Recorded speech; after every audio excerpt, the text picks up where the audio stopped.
Hi friends, இன்றைக்கி நம்ம கிச்சனில் சூப்பர் சாஃப்டான ரஸ்மலாய் எப்படி செய்யலான்னு பார்க்கலாமா? அதுக்கு ஒரு பேனில் 1/2 லிட்டர் அளவுக்கு பேக்கெட் பால் சேர்த்துக்கிறேன். 1 லிட்டர் அளவுக்கு பசும்பால் சேர்த்துக்கிறேன். அது நல்லா கொதி வரட்டும்.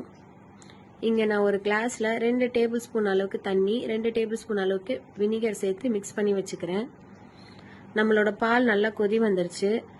ஆஃப் பண்ணி 2 மினிட்ஸ் ஆற வச்சுக்கலாம். இப்போ அதில் மிக்ஸ் பண்ணி வச்சுருக்க வினிகர் தண்ணியை கொஞ்சம் கொஞ்சமாக சேர்த்து கலந்து விடலாம். இந்த அளவுக்கு தெரிஞ்சதுக்கப்புறம் ஒரு காட்டன் கிளாத் வச்சு வடிகட்டிக்கலாம். வடிகட்டின பன்னீரை கொஞ்சமாக தண்ணி ஊற்றி வாஷ் பண்ணி எடுத்து வச்சுக்கலாம். ஒரு வெயிட் வச்சு தண்ணி வடிய வச்சுக்கலாம். ரொம்ப ட்ரை ஆகிடக்கூடாது, கொஞ்சம் ஈரம் இருக்கணும். அதை ஒரு பிளேட்டில் மாற்றி உள்ளங்கை வச்சு நல்லா அழுத்தி ஒரு மாவு பதத்துக்கு மிக்ஸ் பண்ணி எடுத்துக்கலாம். நம்மளுக்கு தேவையான சைஸில் தட்டி எடுத்துக்கலாம். எனக்கு மொத்தமாக 18 பால்ஸ் கிடச்சிது. இப்போ சுகர் சிரப் செஞ்சிடலாம். அதுக்கு ஒரு பேனில் 2 கிளாஸ் அளவுக்கு தண்ணி, 1 கிளாஸ் அளவுக்கு சுகர், கொஞ்சமாக ஏலக்காய் தட்டி கொதி வந்ததுக்கப்புறம் நம்மளோட ரசகுல்லாஸை ஆட் பண்ணி கொதிக்க விடலாம். 8 மினிட்ஸ் ஃபுல் ஃப்ளேமில் வச்சு கொதிக்க வச்சுக்கலாம். அதுக்குள்ளே நம்ம பால் ரெடி பண்ணிக்கலாம்.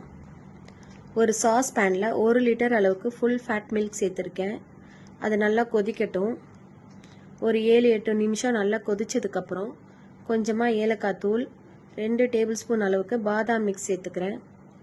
உங்கள்கிட்ட குங்குமப்பூ இருந்தால் சேர்த்துக்கோங்க. பாதாம் மிக்ஸ் பத்தலை, இன்னும் ஒரு ஸ்பூன் சேர்த்துக்கிறேன்.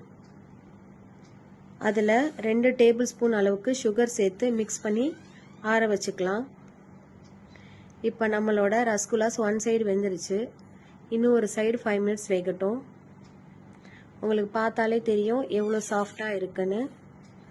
அதை ப்ரெஸ் பண்ணி ஒரு சர்விங் ட்ரேயில் அரேஞ்ச் பண்ணி வச்சுக்கலாம். இப்போ நம்ம ரெடி பண்ண பாலை அதில் சேர்த்துக்கலாம். தேவையான அளவு நட்ஸ் சேர்த்து டெக்கரேட் பண்ணிக்கலாம். ஒரு 5 to 6 hours ஊறட்டும்.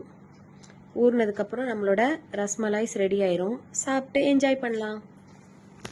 இந்த வீடியோ உங்களுக்கு பிடிச்சிருந்தா லைக் பண்ணுங்க, ஷேர் பண்ணுங்க, மறக்காம சப்ஸ்கிரைப் பண்ணுங்க.